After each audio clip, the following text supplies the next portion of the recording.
Alrighty, this is take 3 of the Godzilla Reign of Kaiju PowerPoint. Ignore the fact I just spent like an hour recording this, and then instead of hitting pause, I hit stop recording, and I don't have editing software, so I can't like splice stuff together. So we're just starting over. Um, I'm going to talk about the characters in the set. I'm going to talk about the ultra rares in the set, and I'm going to talk about some other cards that I'm like, you should probably think about this card because it's a good card. I might miss some, and feel free to let me know if I missed some, or if I put in some cards and you're like, that card sucks, and no one will ever play it ever. Let me know that. I originally tried to record this like a week and a half ago, right after I got back from Worlds, pretty much. And I'm glad I did not finish it. I got like an hour and a half in, and I was like, man, I'm just not feeling it. And since then, I have tested with a lot of the characters and a lot of the cards in the set. And I have opinions that I didn't have before.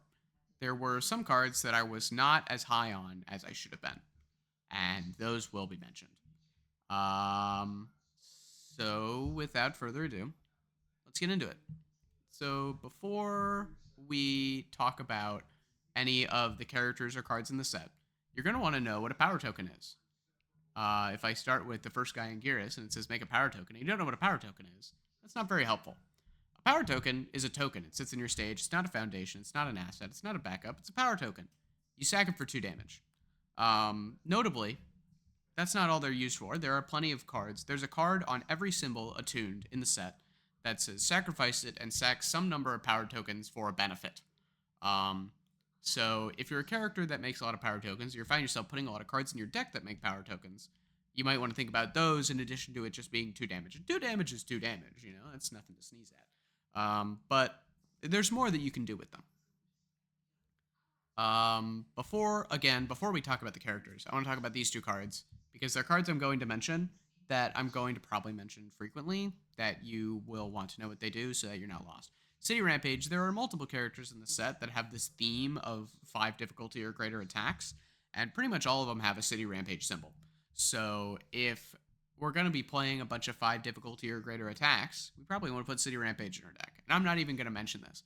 If a character has 5 difficulty or greater on it, you're probably just going to be like, oh yeah, City Rampage guy. And that's something you should be thinking about if you're going and building your own Godzilla decks, which you should. This game is awesome, and build your own decks. It's a lot of fun. And talk with your friends and people online about building decks. Another thing to note, every single character in the set is a giant. So Electric Moth, any character that has air, earth, or good, and you're playing on the symbol, you can ready your character with Electric Moth. There's really only like 2 or 3 characters where this really matters. The rest of it is just kind of cool. But it's a card that I put in that I'm not going to like mention a bunch. But I'm not going to like put it on every slide with those characters. But something to think about. First up, boom. Blue Godzilla, Anguirus, Godzilla sideways, Godzilla with the fire symbol. If you know Godzilla, King of the Monsters, this guy's very similarly shaped. But instead of all the other text, he has, for attack deals damage, any attack deals any amount of damage, you get a power token. We've already established power tokens, pretty solid. Cards to think about, of course, the card with its face on it, Anguirus Ball. You're making a lot of power tokens. This is a 4 diff 5 low 7. Even if you're playing it as a 5 diff 5 low 7 with all this text, that's still great. Even if we're playing it as a 6 diff 5 low 7, that's like the worst I think it can get really in this character. And that's still fine. That's still like solid rate. Defiant Roar. We're making a lot of power tokens. We probably won't use them all at once. But if we do, you know, if we don't want to use them all at once, we can flip and commit one of them to draw a card on a 1 diff.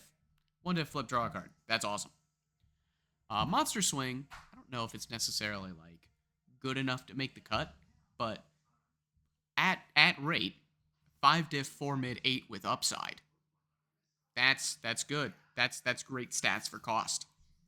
I could see a world for sure where you would put this card in your deck because it's just great stats for cost. Now in terms of non-Godzilla cards you might think about in your Anguirus deck, we've basically, what we're doing here is we're saying, what if Godzilla had fire instead of water? And what are cards he might want to play? Well, one of them you might want to play, especially if he was also making a bunch of power tokens, is Shin Hashogeki. Every power token you use on a Shin Hashogeki is a stun 2, or stun 1, sorry. And that's great. That's awesome.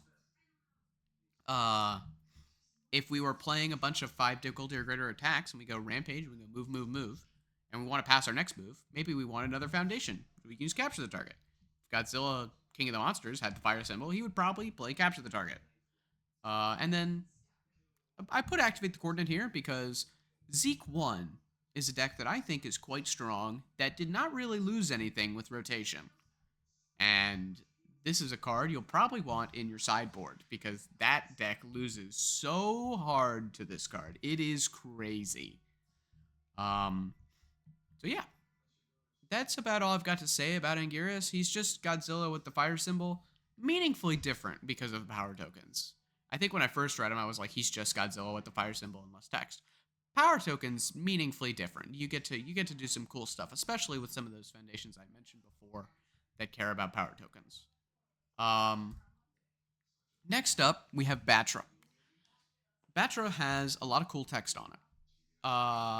She's, +2/+2 is big. -2 speed and stun 1, pretty solid, especially earlier in the game. And then, after any attack deals damage, ready this card and seal a rival foundation. Seal anything, target seal, is pretty good. We've got Focus Prism Beams, with this character turns on automatically. It's a 5/7 after it resolves, commit and freeze something. Interesting. A high move that commits and freezes. I've heard of one of those before. I think it just rotated and it's pretty good. This is no vast hybrid Chimera Kraken, but it is still good. Bug Bite is the new Mothra's card, but it looks great here. You use -2 speed and they commit 1. You block with Bug Bite, spend a momentum, ready your character. You didn't have to take any damage. And then I've also got Brush Off here. Whether or not we want to be on Order versus Error Void, I'm not sure. But if you are on Order, you probably want to play Brush Off. It is a mid-block, 0 mid-block. Great stuff for a Foundation. Well, what's the catch? Catch is when you completely block with it, you still take 1 damage. Now, normally that sucks because you're giving a momentum. You're taking damage when you otherwise wouldn't. But in this character, where after any attack deals damage, we basically get an upside. That's pretty good, That's pretty good. That's good stuff. It's just a really solidly above rate foundation that actively plays into our game plan. In terms of old cards, I've got some ones here that I think you should think about. Secretary of Defense and sort of unsavory morsel. Being able to target seal stuff on opponent's turn gives you access to these cards that let you it's like a target commit at home where, you use your Battra response, you seal their best card, and then, if they don't have any face downs, you can flip Unsavory Morsel and they're forced to commit it. Or, after you seal it, you can commit Secretary of Defense to have them commit it. And that's pretty good. That's pretty good.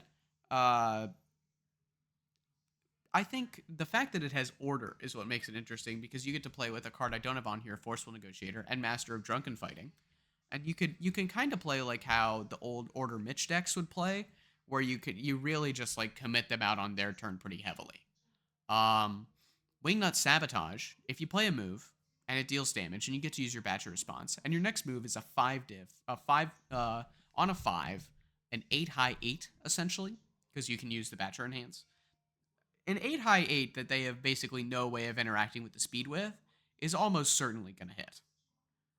And that's just, you get another Batcha response and another Batcha enhance. That's pretty good. Similarly, but I think pretty obviously much worse. I don't know if this one quite makes the cut. Blindside Slash will always deal 1 damage. And being able to use it as either a 5/6 that even if they block it, you still get your response. Or, alternatively, use the -2 speed enhance, they commit 1, use the stun 1 on the card, and then it still hits regardless, even if they, it's a 1/4 now, but if they block it, they still take 1, and you get to use your Batcha response. That's alright. If we're on air, we're giving all our attacks speed and damage bonuses, pretty much. So we can give our move a free stun 1. Just good spam, 2 low block, solid. And then, I was thinking, if we're on air or Order, and we're really trying to take like chip damage to get value out of our Mothra response or a Batcha response. Lightning Rod, deflect 4, get a momentum, pretty good way to do it. And then you play Lightning Rod on your turn. It wears the stats pretty well. You build 2, and then you play your moves, and then it becomes a 6/6 that built you 2 foundations for the turn.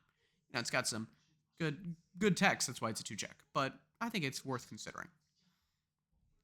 Next up, Biollante. Giant plant monster. This card is crazy. This one, tutor anything from your discard pile. You can spend a momentum. Tutor anything else from your discard pile. Yeah, dude. Growing Grasp, which I will probably call Grasping Growth at least one time during this video. A big throw. Gets even bigger. Has EX3 for some reason. We want to get momentum in this character, so we want to play throws. Because we don't really give speed. And it's just a good one. Face downs don't count towards it, so using your enhance doesn't cost you to play this. It's just a good one. There's not much else to say about it in this character specifically. It's just a good one. You're probably playing 3 or 4 copies. Godzilla versus Biollante. Now, there's really 2 ways to look at this card, and I don't remember if I have it. We'll talk about both of them because I don't remember if I have this later in the PowerPoint. So let's just read what it does, and we'll evaluate it what it does in Biollante. Enhance commit, clear a face down card from your card pool and draw a card. So hypothetically, you play a move. You use your enhance and put a card from your hand to your card pool face down. And let's say you spend a momentum and you pick up your 2 best foundations. And you want to build them, but you have an extra card in your card pool. You're playing on extra progressive. What if you check 3s? Well, you can use Godzilla versus Biollante, clear it after you give your move some damage with your bottom enhance, and then you draw a card, and now you get to build out on normal progressive. Pretty good. And it's also got a solid deadlock enhance. Now, picture this. You're playing a different character. You're playing Earth Godzilla King of the Monsters. You have no face down cards in your card pool. You commit Godzilla vs. Biollante, and you draw a card. It's just passing the torch, baby. It's just passing the torch. And that's a good card. E-commit, draw a card. That's not unique. That has a really solid deadlock enhance. Sign me up. This is a great card. I think this is a rare that's probably going to be worth some money even. Because it's just a good one that people are going to want in any of their Earth, Life, or Water decks. And it has extra text if you can put face down stuff in your card pool, like if you're playing Biollante or maybe Bridget. Unnatural Growth, you can use the enhance on this, and it gives all of your moves 2 damage for the turn, or all of their moves minus 2 damage for the turn. Whether or not this makes the cut, I don't know. There's probably other actions you want that we'll talk about on the next slides. But it is a good one, Acidic Sludge is maybe something you'd want to pick up from your discard pile, because it has Deflect 4. And it also basically gives all of your moves +1 speed, because they get a card in their card pool, and +1 damage, because of your Biollante enhance. It's just a good one. In the same vein, Acid Screen doesn't count towards progressive. Face down still counts towards progressive, and draws a card. And it has that same Deflect 4. Well, we got that one out of the way. The bottom cards, which I'm going all over the place here. I know it's very distracting. The bottom cards are what I would put in this sort of life gain package, which you might want to play if you think you have room for it. It is a bunch of stuff like hard to kill plus moment apiece is a sort of backwards way of giving 3 damage every turn or minus 3 damage every turn, but it is a good way to do that. You get recuperation time, which we're playing Brief Respite, maybe, or Best Buddies. It's response speed counterpart on a low block. And we also get to play, because we're a 5-hander, we get to play the full text of this card, Revered Hermit, which I haven't really gotten to play with, but I think is quite good. Especially in this character where if we are playing a bunch of recoup times, we gain a health and we still get that foundation back, because I think one of the scary points of this character is that early you might have trouble building out, because you've got a lot of valuable 3-diff and 2-diff foundations you want to play, that you might not be able to pass if you check a bunch of 3s. So this is a card that lets you kind of keep going with your game plan and still keep your board size strong. Referee Jury is probably the #1 card you'll be picking up if you're not worried about, getting an attack or getting a key foundation. Changes attacks damage to 4. If it deals damage, draw a card. So imagine this. It's their first move, and it's for 9 damage. They've used some enhances, and it's for 9 damage. Use your Biollante enhance. You pick up a Jury, and if you spend momentum, you get another card. So you've got one face down in your card pool. You use the jury, set the damage to 4. Say they play another enhance. You flip the jury. They commit a foundation. And now they've committed a foundation, and you use your Biollante enhance. And the damage is now 2. Great stuff. And then all the rest of their moves get -2 damage. This is just like a key Biollante card. This is like I want to say a Biollante custom card, because it's just a good card. But it's a great one. This card might be a Biollante custom card, Cheerful Teen. Each player has the top card of their deck with their card pool face down. Use it on their turn. They're playing on +1 progressive, and all their moves get -2 damage. Awesome stuff. Stormbringer, if you really want to play this like sort of Corey Nelson recovery girl prison pile, Stormbringer's a great way to do it. We're playing a character that doesn't give a lot of speed, but we want momentum still. Throws are an easy way to do that. This is a throw that heals you. You get to sit back and play even more universes. And then, let's say we go to their turn. We use our Cheerful Teen enhance. We use our Biollante enhance. We play a jury. That's 3 cards in our card pool. Our copies of Heavy Feet now are giving all of their cards, all of their attacks, -1 damage. Just for free. That's awesome. And then this next slide. Fillet Fling is a card that, if you're trying to kill him, it might not be great because you're picking up a face down, but it also might be great because you can pass more attacks. Kind of the same idea with Midst of Despair, where it's like, if we're playing this life gain package, we probably want this to try and ignore progressive because we're putting cards in our card pool. And then if we're on the Earth symbol as opposed to the Water symbol, these are just 3 cards that give momentum very easily. We're giving DR, so we can take 1 damage, and if they play another move, we can Teacher's Guidance, get a momentum. We can Form Flip a Strategic Meeting, get a momentum. Potemkin Muster gives us 2 momentum, so we can Blitz, spend that tension momentum, pick up 2 cards, and then on their turn, it's a throw, so it'll hit them, and we can spend that momentum and pick up 2 cards, like a Potemkin Buster. And then, if we're playing a turn where we want to kill them, we can do Analytical Observation, and when they block our move, we flip their block, and now the rest of our moves get an extra 1 damage. Seems pretty cool. Next up, Burning Godzilla. It's Godzilla on fire. This is one of 2 characters that are just on fire in this set, which is interesting. Mill 4.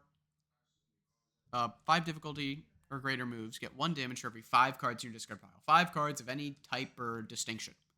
So we just want to be milling a ton. We want to play kind of like a Byakuya, where we play a bunch of we play like an 80-90 card deck, and we just mill a ton of cards, and then our moves get huge. Like turn 3, our moves are going to be massive. And what's a great way to mill a ton of cards? Well, Burning Fury mills you for 8. That's a huge number, 8, and it gets speed. In a perfect world, this is like an 8 mid for, I don't know, like 14. Just massive. It's huge. Growing Grasp is a 5 difficulty throw. That'll get some damage when you play it, maybe, if it's not your first move. And gets even more damage if you're stacking like 6-7 damage on it. It becomes like a 13 damage throw. It's huge. It's massive. And then he gets to play Monster Swing. Like we talked about, this is just a solidly above rate card. If we've got a bunch of cards in our discard pile, this can be an 8 mid for X. Like an 8 mid for 12 or whatever. And then in terms of old cards, I've got 2 slides. First up, this is kind of like, if we're going to be a mill character, we want cards that mill, and we want cards that care about milling. Father's Sin, Titanic Hook. I don't know if we play Betraying Marco. It's a 2-diff that just says mill 1 on every enhanced step, but maybe that's good enough if we're playing a 100-card deck. Prelude to Destruction. We're milling a bunch, so we kind of get the cream of the crop here, where it's like, if we ever see a really good attack that we want to pick up, like a Growing Grasp or an Attack Titan's Haymaker, card that mills on the back, we can just pick that up right away. Or a Heat Ray, card that cares about having a bunch of stuff in our graveyard. And then I've got Avoiding Conflict and Wolf's Ferocity. Whether or not we'll be on the fire symbol, I'm not sure. But if we are, we probably want to play these. Give our move 2 damage. Give our move 1/1. And I've also got a card from Turtles, which I have my own little UVS Ultra list of cards that I should be looking out for to become good, and this was on there. And it is interesting that, I don't think we've ever really, Byakuya probably would care enough about this, but he's not really trying to turbo his whole deck in his graveyard. He's trying to get to 30 and then use that stack as much as possible. This is a guy that's actually trying to get his whole deck in his graveyard. I mean, wants a ton of cards in his graveyard. So I can't really think of a better so many regrets user. One diff, E-flip -3 damage. That checks a 5 and 2 mid block is great. And I think if we're having a good Burning Godzilla game, we'll be able to turn this on pretty frequently, pretty early. And we'll be able to get some serious value out of it. And then on the next page, first I want to talk about Throat Slitter. It's just a good card. You make the move huge, they want to block it. You make them discard a card, you want them to deal damage, so they draw a new card. Throat Slitter is just a solid card if we're playing normal Burning Godzilla. And then, if we didn't want to play normal Burning Godzilla, and instead we maybe wanted to play Allies Burning Godzilla, this is a guy that has the Earth symbol for stuff like Hunter's Ally, Hunter's Pursuit, Great Yamada Attack, and then some other Guilty Gear cards like Arisugawa Sparkle and Sepultura, which I don't have here. Just solid tension moves that are 5 diffs. And also gets access to Wild Style. Targeted Seal. 4 high 7 that gives your next check to play an ally attack +1. And hypothetically, if you're chaining them together, you could maybe get even +2. I see a world. I don't know if I see a world where you really have enough ally attacks in your deck that it's better. Like, the payoff of Whale and Wild Style is better than just playing better cards. Because, we want to be playing, like, 80, 90 cards, which means we're going to be playing a lot more attacks than normal. We can't, find a Arisugawa Sparkle as like a whatever card and play a cool 20 and 60. It's not really going to be getting a lot of value out of our character. So, but, if we ever get more Void or Fire attuned ally cards, and we ever get more Earth Symbol ally cards, I could see this becoming very real very quickly. I'm a believer. And I want people to keep this in mind for if we ever get more ally cards on these symbols. Next up, we've got Destoroyah. I'm not going to talk about this guy much because I don't think he's very good. And I don't think that's a very hot take. Oxygen Destroyer is a great card. Monsters of the Deep is a pretty solid card. If we are playing Destoroyah, we are going to want Flying Menace in our deck. We want as many counters as possible, and we want to get them very fast. That bottom enhance is crazy. But it basically is like, what if you played a 633 that had once per game destroy 2 rival non-character cards, and you couldn't do it before turn 3? I would not play that. That's quite boring. This guy is all right. He just doesn't really give that spark for me, That's about what I got to say about him. If you did want to play him, you'd probably want to be playing what I will call, and this slide comes up again, what I will call the D-Build package. This is a package of cards that, and all these survived rotation, that really wants you to just, you play as many of these as you want, to keep debuilding your rival. And I think there's probably a better home for it, but if you wanted to play Destoroyah, you probably would be playing something like this. Notably, with Destoroyah emerges, you're like, well, you don't make any power tokens. Well, you just sack it and kill their 0-def, or you kill their face down. And you're just kind of like 1-for-1ing with your opponent. It's basically a big fall that has a different block zone and a different deadlock enhance.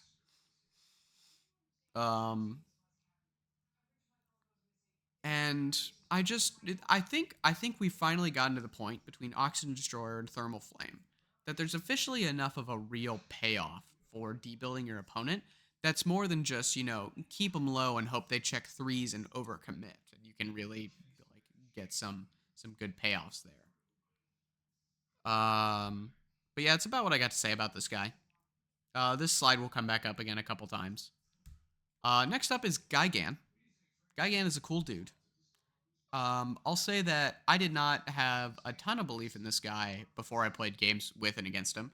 And now that I have played those games with and against Gigan, he's solid. He's solid. I think he's very Ryu-coded, and I think that's a good thing to be.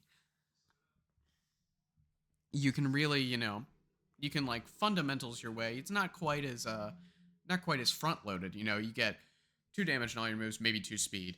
And then after it, instead of drawing 3 cards when something is completely blocked and stacking a check, you just get this like cool looting effect. And then if they're at 15 or if they're at 15 or less, you get to keep the card, or 14 or less, I guess. If they're at 15 or greater, you loot.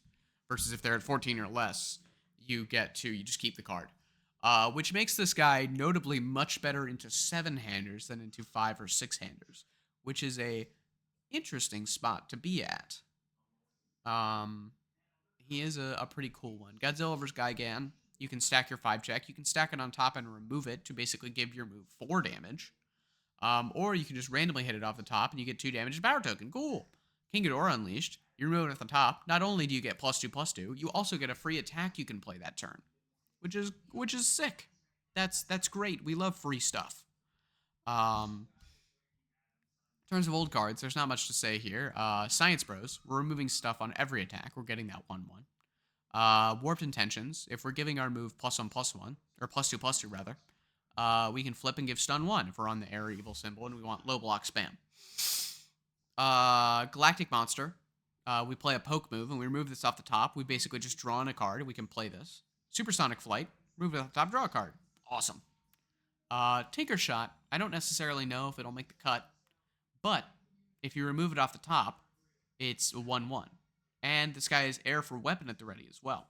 So maybe if we're playing with our, playing other tech moves, Ghidorah Unleashed isn't a tech move. I keep thinking it is because it's Mechagodzilla, but it's not a tech move. But, you could commit weapon at the ready and stack this on top. Or you could stack Science Bros and check a 5. And then you can remove this for 1/1. And, you get your Gigan. Remove this off the top if you stack it for 3/3. It's all right. It's all right. I think there's a world where weapon at the ready Gigan is probably something you should test. I don't necessarily know if putting a vanilla 5 high 5 is good enough, but it's not bad. Next up, we've got Shin Godzilla, another great home for this sort of debuild package. He's another guy that debuilds on face. And it's another part of this idea of, a payoff for debuilding your opponent that's not just debuilding your opponent. He gives you these power tokens, which are great. We love power tokens. They give 2 damage. And we can sack them to ready Wrath of Godzilla. If a lot of our foundations, we're playing stuff like The Big Fall, Destroyer Emerges, Solo Pros Ferocity, Final Words, and we're kind of like 1-for-1ing with our opponent. Having that Wrath of Godzilla, you can basically use it as an extra foundation. Pretty good, pretty good. It's also a 7-hander, which means, if we're debuilding our opponent a lot, we naturally will have more resources than our opponent just by being a 7-hander, and we can slowly, grind them out with these power tokens and these extra cards that we're getting for being a 7-hander, and we can really, get somewhere. I have a feeling that this debuild package stuff is going to start coming up a lot. So if you were not a big fan of Reiner 1 or Mineta 2, you're probably going to not enjoy your local debuild gamer playing Shin Godzilla, or just playing those decks, not Mineta 2, but playing Reiner 1 with these cards. I think we may have hit a critical mass where this strategy is like kind of real, more than just, like a random guy who really likes debuilding his opponent. I think it's like a real thing to be doing. Next up, when I talked about at the beginning cards that I sort of underestimated, this guy was a big one. And I want to preface that by saying I already thought this guy was pretty dang good. I thought this guy was like probably one of the best characters in the set. And I still did not really kind of grasp how strong he was. Between the response and destructive heat ray, you get so many power tokens. It's kind of crazy how many power tokens you get. Because you can play Destructive Heat Ray every turn, and then you're flipping their best foundation. You're getting more power tokens, and like it's crazy some of the stuff you can do. This Crushing Impact card can become massive so fast. Now, notably, I did talk about at the beginning with City Rampage. Pretty much any guy that says 5 difficulty or greater, you're probably going to want to play City Rampage in. I think this guy is like an exception to that rule. I think really where you want to be at with Mr. Godzilla Titan of Terror is playing a good suite of just solid 4 difficulty moves Like, he's a giant with Electric Moth. If we wanted to go like 5 diff move, 5 diff move, we use Godzilla response and commit him. Then we can play Electric Moth, and then when we block with our 5 diff moves on their turn, we can get more power tokens. Or we can use our form, play a 5 diff, get another power token, a third one, for that turn. Growing Grasp is a throw you can play from your discard pile that you get to spend all your power tokens on, and you can, like, you can go Destructive Heat Ray, play a move, and then build out, and then pass this Growing Grasp for free. It gets, like, 5 damage from your card pool and 1 or 2 from your opponent's. So it's already sitting at a 3 low 10, and if we built up a bunch of power tokens, this is like a 3 low. Like, I played a testing game where it was like turn 4, admittedly, turn 4 or 5, and I died to a 3 low 27 throw, Growing Grasp, and I was at 14. I was like, man, that is brutal. Notably, some other stuff he gets access to. Activate the Coordinate, like I talked about before. Shin Hashogeki is ludicrous in this character. You're building up all these power tokens, and you can either start your turn with this as a 6 mid for X that is stun X, which is just ludicrous. It's you start your turn off with a Shin Hashogeki and stun them 6, and then it's just insane. If we are on the fire symbol, I don't necessarily know that we want to be, because fire main symbol is kind of Lamau.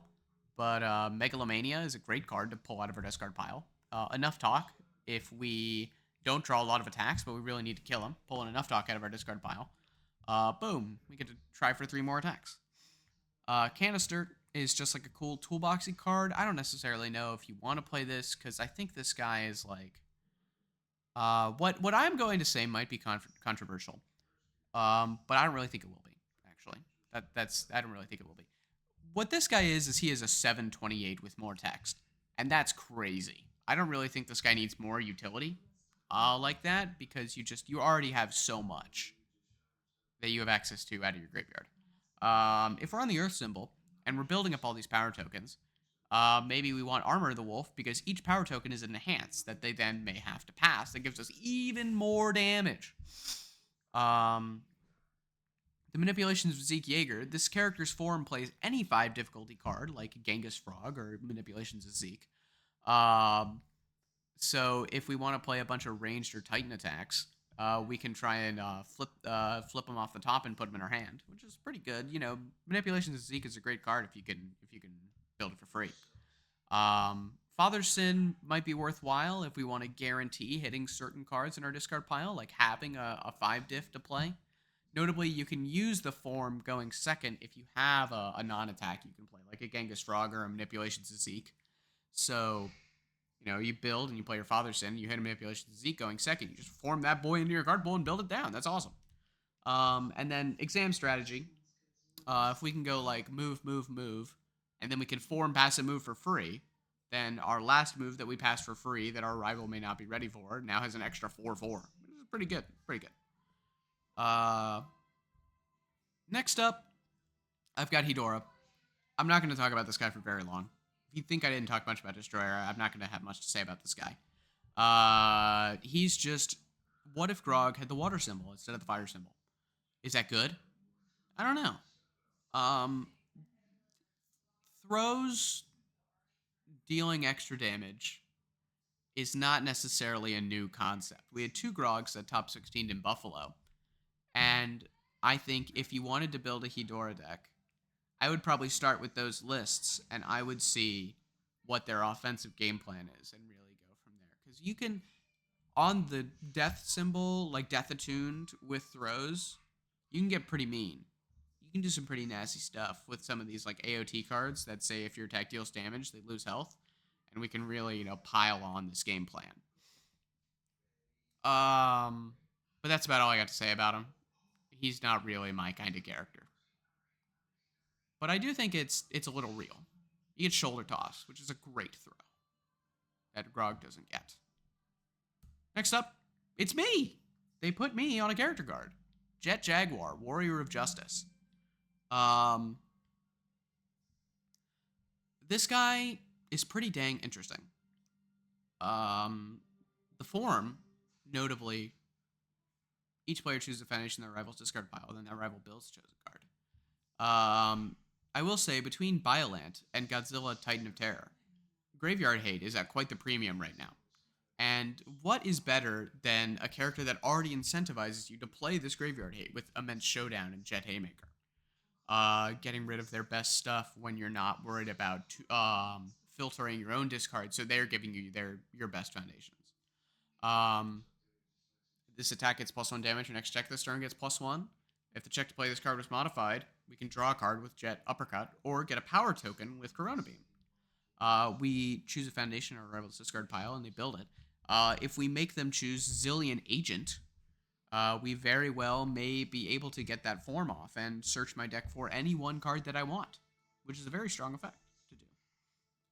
Other things to consider with this guy, I put Electric Moth here because it is notable that Enhance, it says, if this is the third time you used it this turn, commit this character. What it doesn't say is if it's the third or greater. So if your third move is an Electric Moth, and you use the Enhance, and you commit it, and then you ready it afterwards, you're basically giving yourself +1 damage to all your moves and +1 to all your checks. Which is good. That's solid. Now, I've got on here Devour Your Power and Disintegration. 2 cards that are interesting for removing cards from your rival's discard pile. It just kind of like sort of sideways fits into this Graveyard Hate plan, and also lets you, if you use the form when they have no foundations to their discard pile, they just don't get anything. So if there's ever a pretty slow meta, which just with the cards right now I can't really imagine, but if there's like a pretty slow meta, and we get to go like, I get the worst in asterisks foundation from my discard pile return, and you get nothing, or you get, like even that's for the first, like on your turn 2. That's pretty solid. Incubating lets you really curate your discard pile for on Void, which this guy has Void. And you can get rid of the foundations you maybe don't want them to give you. Researching the Answer is an interesting one. Part of the problem with researching the answer is that this works for both you and your opponent. If you have a unique foundation in your stage and there's another copy of it, they can give it to you and you get nothing. And that sucks. So maybe the first Researching the Answer for playing on good is just fine. Because, we can kind of curate our discard pile. Get those copies so that we can play as a 7-hander. Jam Session, we're curating our discard pile. We can enhance Spend to Momentum. Our next check to play an attack gets like +2 or +3. That's pretty good. We can do a cool Godzilla impression. I've got Button Collector here just as another, curating our discard pile, getting multiple copies. And I've also got Undercover Infiltration as something to talk about, and it's similarly Fight for Truth, as something to talk about as like, the form is not optional. If you tell your opponent to build something, they build it. And that can put them into deadlock. Pretty easily, especially in the more grindy, mid-rangey controlling matchups. And forcing somebody into deadlock is a very powerful thing to do when you can sort of pseudo-tutor for your best deadlock foundations. Notably, we'll go back to the Jett cards. Deadlock Stun 2, Deadlock Powerful 3. Immense Showdown has a cool deadlock form. Xilien Agent, if your rival's in deadlock, your attacks get +1 speed and +1 damage. If we can force them into deadlock, which we can do pretty solidly in these slower matchups, we can get some pretty solid effects off.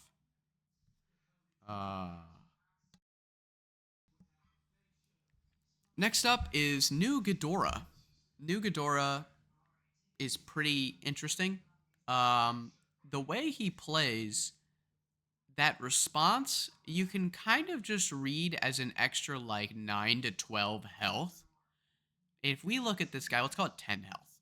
Let's say that you save, I think 10 is like pretty low. Let's say if you save 12 health over the game with the King Ghidorah response.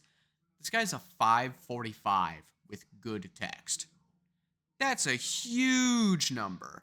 That lets you really get away with some stuff you shouldn't be able to get away with. This guy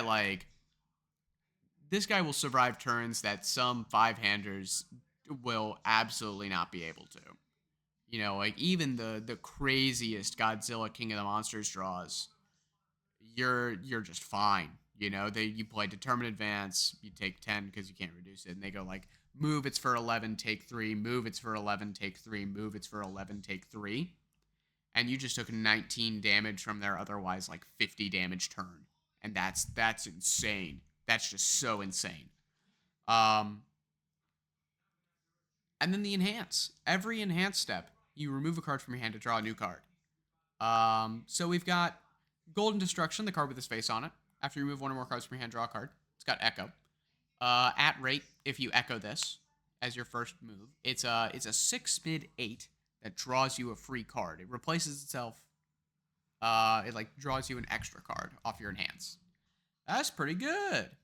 King Ghidorah Unleashed is a card for this guy that not necessarily for this guy, but it has 2 of his symbols and it's got his face on it, sort of. You remove it from your hand, you draw a new one, and then you also get to play this 4 difficulty move for free this turn, or this 1 high block for free this turn. This guy's filtering a lot. He might be able to get away with resolving Xilien Invasion. Is that good? Maybe. But notably, if you're on death, you're getting Koenma's Task. And if you're not on death, you can do this instead. Excuse me. If you so wanted. Godzilla vs. Gigan, just a solid foundation. You can stack a 5 on top. Or you can remove it from your hand, get a power token. And we've also got this 1 check. Now, some people are going to see that 1 in the corner and are going to be like, oh my god, why would I ever put that in my deck? And for some cards, a lot of the cards in Standard that have got 1 in the corner, you'd be right. But I don't think this is one of them. Card pull, after you remove 1 or more cards to pay a cost, add this card to your hand. There's a world where you go play a Gravity Beam Volley, remove King Ghidorah Unleashed from your hand. You play the King Ghidorah Unleashed. You use the Gravity Beam Volley, or you use your Ghidorah Enhance. Remove, say, another King Ghidorah Unleashed. You pick up your Gravity Beam Volley. You play it again.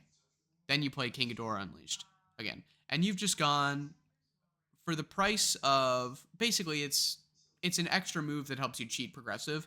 It's like 4 moves in a can if you've got like a bunch of ways to pass checks and stuff.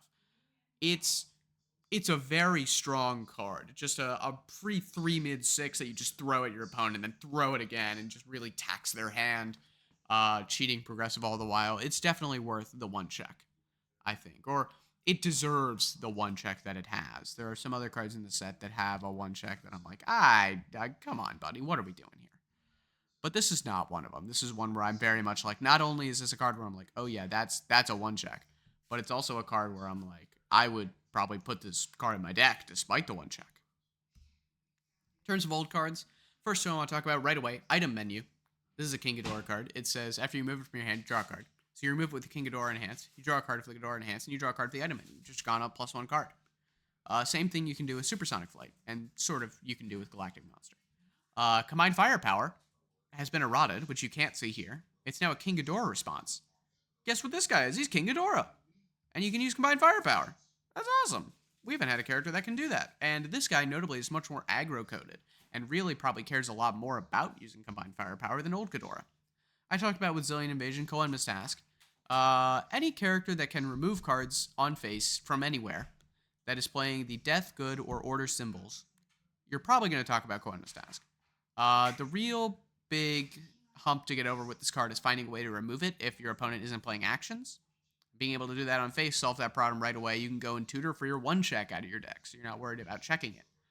And then I've got just cards that are more moves in one. Cards like Sniping Spy, Pale Rider, Focus Gravity Beam, Trace Eyes. Cards that basically let you play on lower progressive. You are still playing a 5-hander, so if we're going to be playing this 5-hand size aggro deck, we really want to be able to pass as many attacks as we can with our limited resources that we get early on. And all of these moves are a great way to do that. With our item menus and our other, effects that draw cards, Focus Gravity Beam is a lot less expensive than it might be in other characters.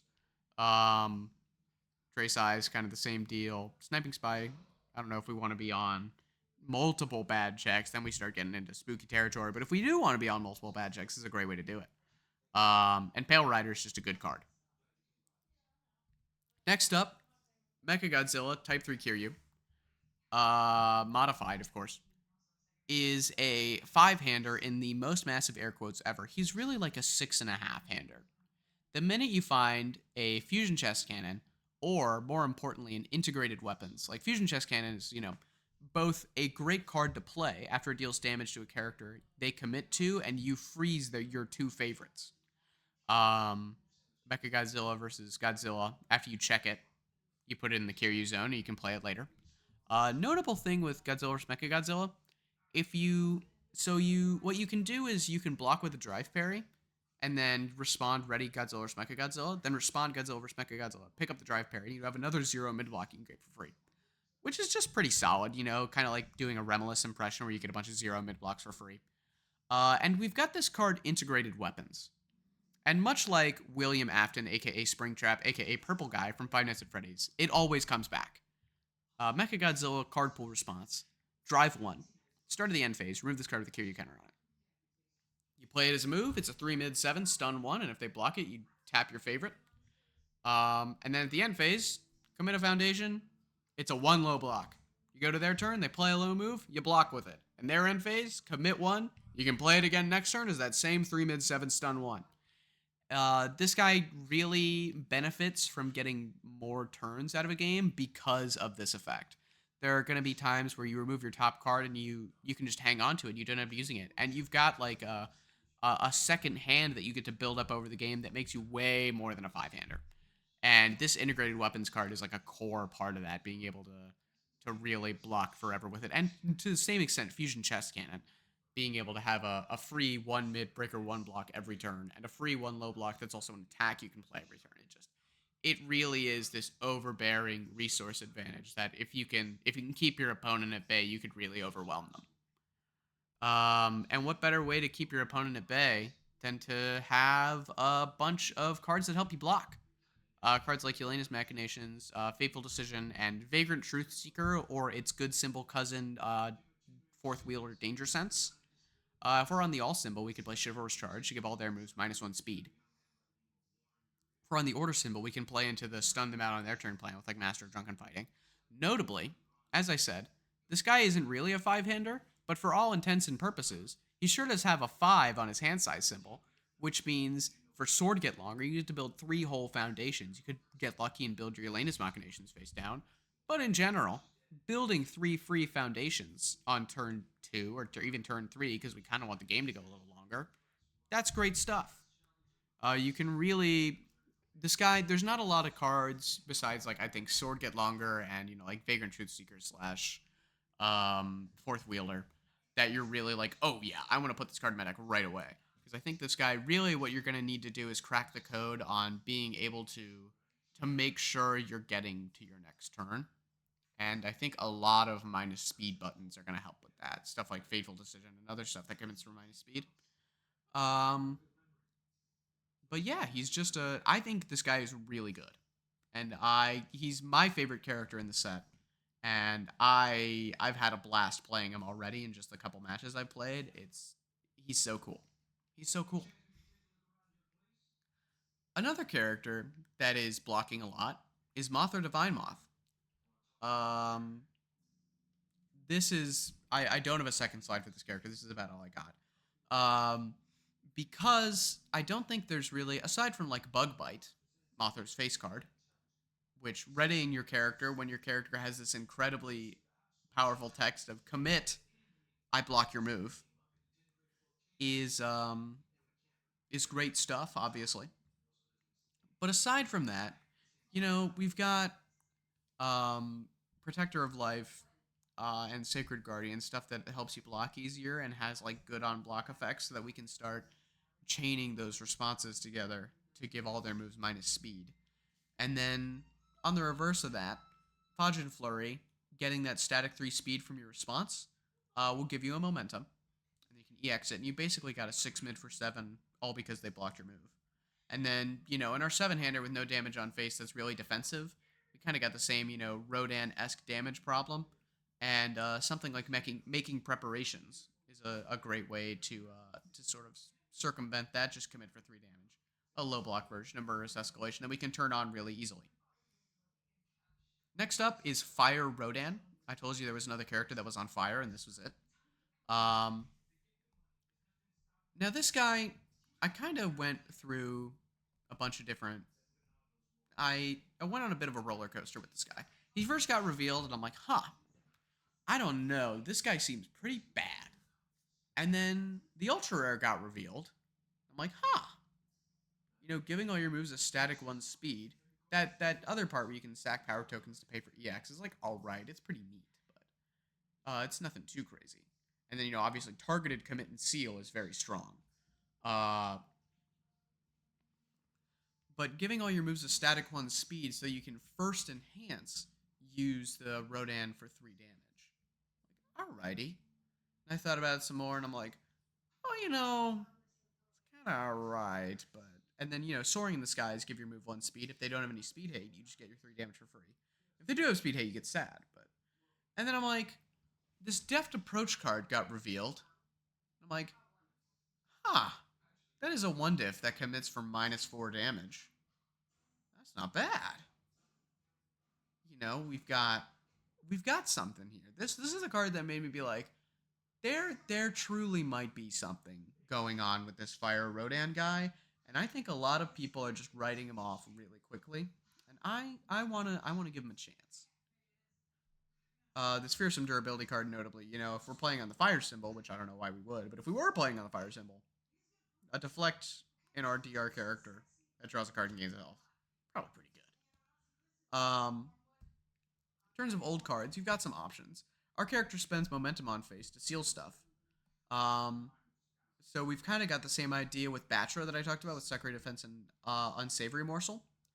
If the speed of this attack is greater than its sprinted speed, gets a damage. Well, we're already trying to do that for our Rodan Enhance, so this is a great card for playing on air. Aerial Reinforcement has the same idea as Frenzied Dive, where we're giving our move a static speed so that the first thing we do in our attack is a Rodan Enhance. We can circumvent them maybe having speed hate. Stuff like Falco's Jaw Titan and Whirling Slash that give our next move speed, just the same idea. Interesting thing is that Rodan seals cards in card pools. So if they play a move, and notably a lot of recent cards have blitzes on them that sort of dodge this, but if they play a move like a Battle or a Release, just a move with some really solid enhances, we can respond Memory Upgrade, and as our first enhance, before they get to play any enhances, we can spend a momentum and seal their attack.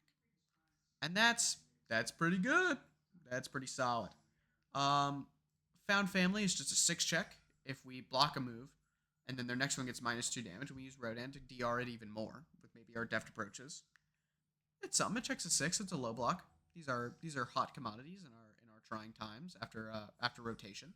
And then I think any card that's shaped like Rifle Arm that has plus speed or minus speed is an application, just because sometimes you're going to want to give their move speed to give it minus damage. And so I think having your speed hate also have an option to be DR is solid. The last guy in this set is Spacegodzilla, who is pretty alright.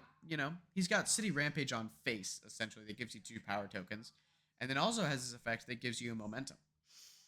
Notably, this works on non-foundations. It works on, if you're going second, it works on assets, and it works on backups. So one of the interesting things, if they start off with an asset, like a 2-diff asset, and they check a 5, you can make that check into a 2, which they still pass and you get your momentum, which is pretty cool. We've got, the card with his face on it, Corona Beam, gets, if the check to play was modified, which we're going to be doing with our first form, get a power token. And then we can commit power tokens to seal their foundations. Target seal 2 things. Pretty good. And notably, these are 2 of the cards that, care about having power tokens that aren't just for damage.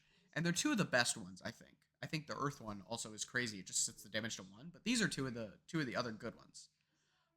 We can sack 2 power tokens. After they make a check, it gets -4. It's been errated. It says it doesn't end their turn. But still, that basically says, sack this, discard their attack. Like a -4 is a huge number. And then Colossal Stare Down. Sack 3 power tokens, look at their hand, and take any card out of it. Yeah, That's awesome. If we're playing on Chaos, we're making a lot of power tokens and we're augmenting our checks. That sounds like great news for Anguirus Ball and Jett Uppercut. And then, if there's anybody who's going to play this funny bad card, Mechanical Legion, by golly, it's going to be Spacegodzilla. We can further augment the difficulty of this and just chain them together like an idiot. And we're printing momentum for free anyways. Like, oh, I love it. I this card is so funny. It's not good, I don't think, but it is funny. And oh, it makes my heart sing. Next up, we've talked about all the characters. I'm going to start talking about the ultra rares. This is Humanity Fights On, and I'm going to talk about it with the general Infinity package that exists in this set. Humanity Fights On, at its best, I think realistically, is like a 5 diff, 7 mid, 7 powerful 3 that's any zone. And is a 0 mid block and checks a 4. These if it was like that every game, that'd be awesome. But putting only Infinity cards in your deck is gonna lead to, a really rough card quality issue of the foundations in your stage. Defensive preparations is fine. I think this card Air Force Engage is quite good. It's a 6 high 4. You can sack foundations, a 6 high 6 for 4. Good rate, great rate even. After it deals damage, add any Infinity card from your discard pile to your hand. You can get a Filled with Doubt. You can get a Moment of Normalcy. You can get a Final Wars, a new card from the set. Or you can get another Air Force Engage. You can even get a Strategy Meeting, which is a card that I think is just good. If we're putting, if we're playing like Zeke or Flock, and we're putting a bunch of Infinity symbol cards in our stage anyways, this very well becomes E-flip, check the top, you can draw it if you want to, which is pretty dang good. It's just a solid card, 2 low block. Like I said, low blocks are some decks you're going to find like, man, I do not have a lot of low blocks. And this is a great card if you're like, I don't really like any of the other options. This is a solid card to put in. Next up, we've got Emerge from the Depths. It just form, add a card from your discard pile to your hand. Any card. That's pretty solid. It's a 5 diff, so you're kind of like, I think the real dream here is you're either playing Allura or you've got a Jaunty Trickster on board so that you can kind of cheat this card out of the progressive. Because that's, I think, the main problem with it. And part of the reason I think this card isn't going to make a huge splash is that it's very rare that this is better. This is going to be better than just putting an attack in your deck because it checks a 4. If it checked a 5, now then we'd be like, all right, well. But you're putting a 4 check in your deck just so you can pick up your best attack when you could just put a good attack in your deck and draw that instead. I think we really want to be doing something that cares about actions or something like that, like Allura, that's gonna want that. Power of the Monsters is a card you should have on your sideboard radar. If you're on Earth, Order, or Void, you're probably gonna want some number of this in your sideboard. It's just Hero's Upbringing without the enhance, but it gives you a power token and notably has a breaker block. So if there's ever a meta where you're like really afraid of like a Mikasa or something like that, and you want to be able to have these main board, using it also in the matchups where it's dead as a breaker high block is perfectly solid. Other than that, it's just Hero's Upbringing. If you played the game last format, that's a good card. Yeah. Next up is Repair. And I don't have much to say about this card. I think it's funny. And I think that if there's ever a time where this card is really good, like if there's ever a deck that's somewhat relevant that plays 4 copies of Repair, people are gonna hate it because there's no like upstanding citizen things to be doing with this card. This is like some absolute heinous behavior stuff that you're doing if you're playing Repair in your deck. Like, you're just doing some vile shit. Like, there's no good that can come of this card, unfortunately.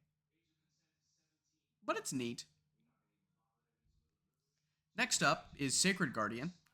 The newest in the short line of Templar spiritual successors, as opposed to original Templar, which just draws 2 gains 2 and has an effect to sort of clear progressive.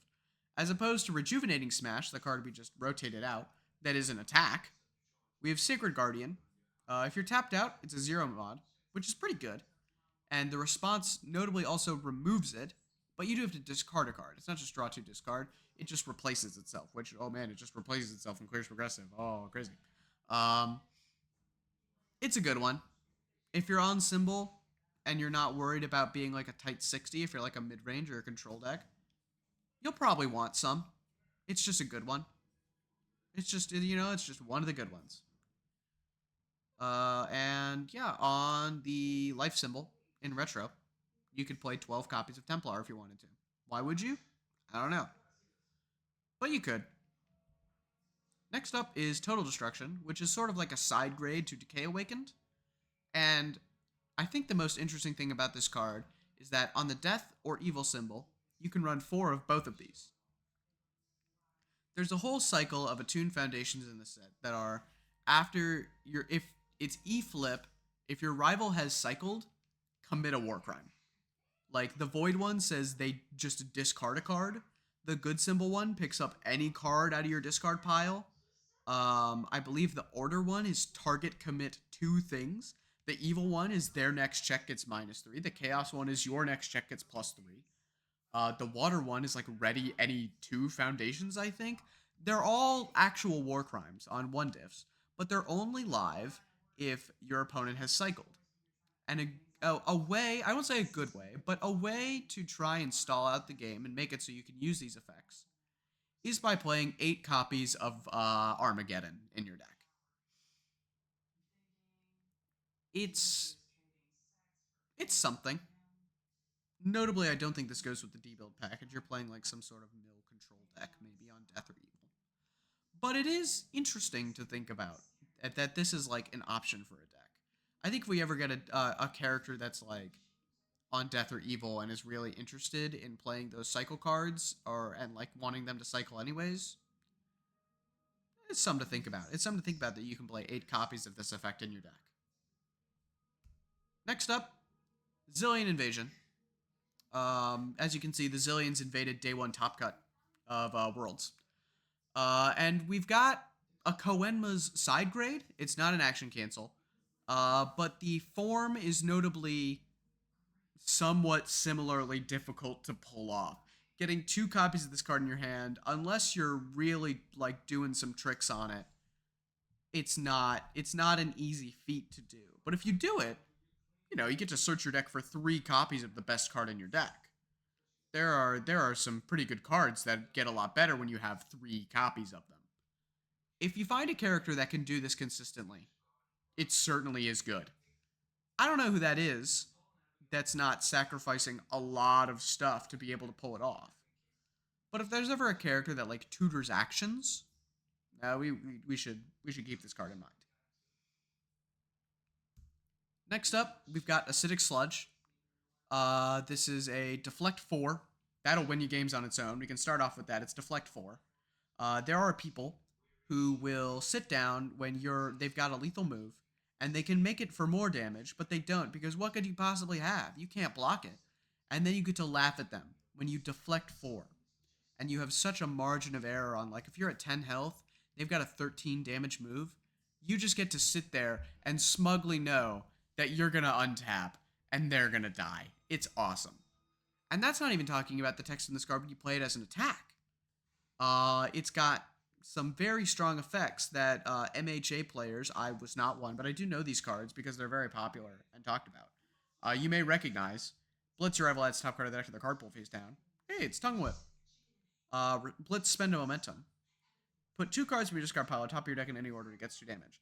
Very specialized sound waves coded.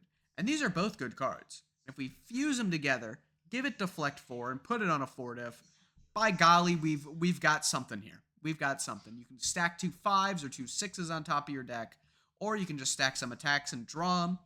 This is a good one. This is just, it's one of the good ones. Bladed Uppercut.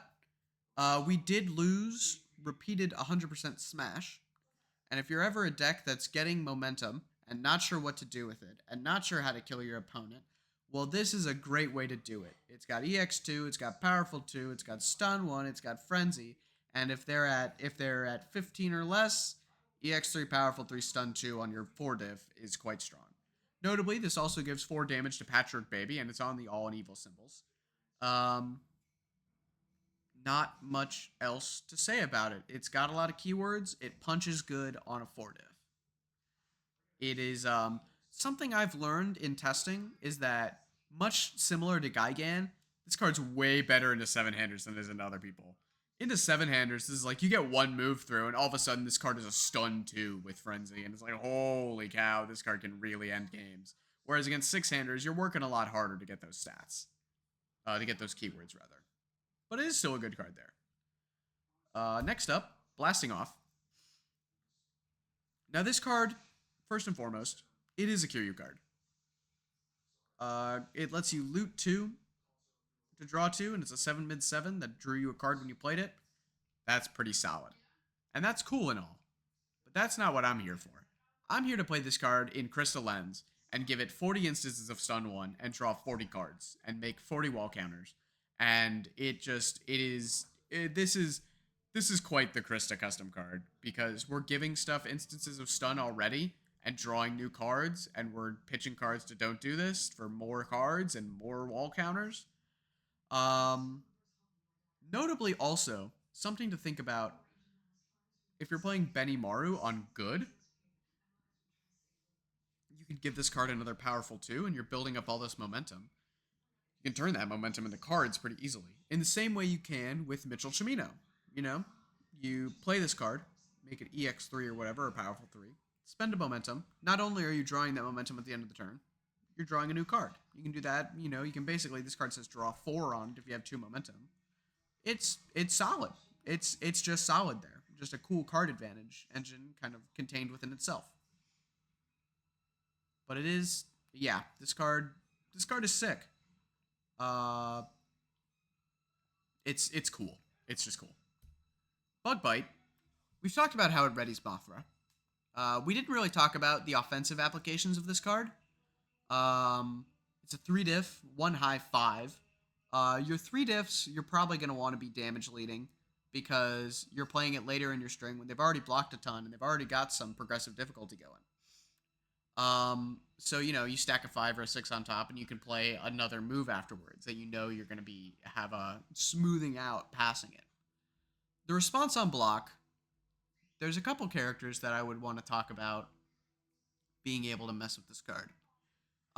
The first and foremost, you know him, you love him. It's Izuku Midoriya, Quirks Unleashed. Your opponent dares to play a high move. They fly too close to the sun. You've gotten a bunch of momentum from your Fajin Flurry on your last turn. And so what you do is you block with your Bug Bite. You flash it, you block with your Bug Bite, you spend a momentum, and you flash their next move. And they just get really, really sad. Now, if you want to do stuff with Bug Bite that isn't War Crimes, you can do stuff with the new King, which I may be the first person on YouTube to talk about this new King in a way that's more than just, oh, they released a promo. On your turn, you can commit and stun them out, and if they live, or, you know, if you like block with an attack, block with a Bug Bite, you block with an attack, you like stun them 1, you block with a Bug Bite, and you ready your character. If they dare to play another move, you stun them for 2. That's cool. It's not that crazy, but it is cool. Scanlan is a lot more interesting. They dare to play a high move, give it -4 speed, pick up a non-attack card, and then you block with Bug Bite, and you can do it again on the next move. An interesting character that I did not expect to be talking about at all is Marco Bot. Notably a solid holder for this D-build package. Stuff's not really attuned, unfortunately, so you can't be on air if you want to be on death, obviously. But, you know, if you sack 2 foundations on their turn, you can commit and destroy their best foundation, block with Bug Bite, and then if they dare to play another move, you can commit and destroy their next best foundation. Mount Lady 3 also gets to block with this card for free. You block with it, you get a momentum, give their next attack some minus damage, then spend that momentum and ready Mount Lady 3 again. It's cool. That's just like cool technology. Burning Fury. Aside from Burning Godzilla, who wants this card? All of these fire symbol characters that maybe care about Fury moves and want to mill. Reiner and this Chaos Fire Aaron both want to cycle, and this guy wants to get 25 cards in your discard pile. What's an easy way to do that really fast? Mill 8. 8 is a huge number, and you can get there pretty fast. But that's about what I got for this card, other than in Burning Godzilla. You can play it in Byakko, but I think there's better things to be doing in Byakko. Corona Beam. Any character that modifies their checks, this card is a 5 high for 6 that target seals something, and then later you have a power token. And that's good. You know, Annie 2, the backside, gives your next check +2. Modifies your check. Mark Tyner, you can modify the check to play it as your first move. Devon Attendi, after a player gains health, the next check hits +1. Well, look at that. I give my next check +1. I seal your best card. And of course, I'd be remiss if I didn't talk about the single best character in the game modifying their checks, Ochako 5. You come to Foundation during your hand step, your next check has +1. You play this Corona Beam, and you target seal their card. And then, you know, there's this other guy that, like, won Worlds or something, Godzilla, King of the Monsters, that spend a momentum, give your next check to play an attack +2. It has Chaos for City Rampage. That modifies your check. This card is just, you know, solid. I think it's just solid. It's also a 1 high breaker 1 block. That's just like a 5 high 6. It's just good stuff. Just good stuff. Next up, Crushing Impact. There's really 2 things to talk about here. You can play it as a move. If it's your second or greater attack play this turn, you ready any foundation. And you can just play it as a move and, you know, just sort of chain out attacks. It's sort of like, it's basically a 4 diff, 4 low 6. It still counts as a 5 diff for like City Rampage and Godzilla and stuff. And you can do that, and that's fine and dandy. Or you can be super based and play a deck that's trying to ready the same copy of Thunder Spear demo over and over and over again. And you might be wondering, well, how can I do that? I've only got this card that readies one foundation that notably has been readied this turn. And to that I raise Destructive Heat Ray. After it deals damage, ready a foundation. And you can ready your Thunder Spear demo again. Now, Destructive Heat Ray, in addition to readying your same Thunder Spear demo, is also probably the best card in the set. This card is insane. At its worst, it is a 5 low 7 that target flips one of their spam foundations. And at its best, it is a 5 low for, honestly, you just play it as a 5 low for 3 and get 2 power tokens.